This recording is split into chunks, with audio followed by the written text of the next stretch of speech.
Oui, Andy Chien, c'est une histoire fabuleuse. En 87, J'ai vu une émission à la télévision qui rapportait ce qui se passait aux États-Unis avec les chiens d'assistance pour aider les personnes en fauteuil roulant. et ce qui m'a subjuguée lors de ces quelques minutes de reportage, c'est la complicité qu'il y avait entre le chien et cette jeune dame et le regard bienveillant des passants dans la rue. Et la conclusion de l'émission, c'est qu'il n'y avait rien de fait en France et que toute initiative serait la bienvenue. En fait, au départ, dans mon projet, moi, avec les élèves, c'était le chien d'assistance pour les personnes à mobilité réduite, paraplégiques, personnes tétraplégiques ou personnes myopathes essentiellement.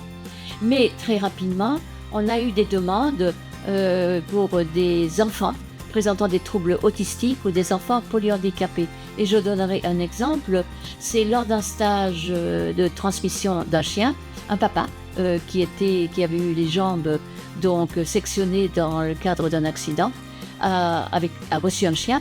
Et lorsque sa fille, qui elle était polyhandicapée, a rencontré ce chien et communiqué avec ce chien, elle s'est mise à chanter. Et donc ce papa a dit, mais pourquoi elle n'aurait pas un chien un jour? Donc je lui ai dit, présente un projet. Il a présenté un projet, elle a eu un chien. Et à partir de ce moment-là, tous les parents qui souhaitaient un chien pour leur enfant présentant des troubles autistiques ou polyhandicapés, lorsqu'ils présentaient un projet et que ce projet tenait bien la route, recevaient un chien. Et ce chien est devenu le chien d'éveil.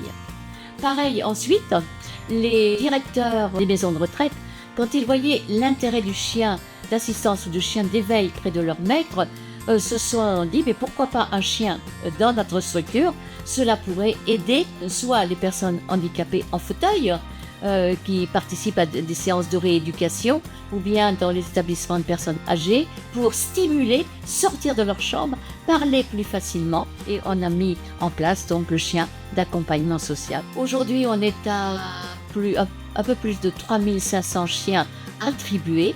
Actuellement, nous remettons entre 110 et 150 chiens par an. Notre objectif, et l'objectif de notre projet associatif, c'est 250 chiens par an.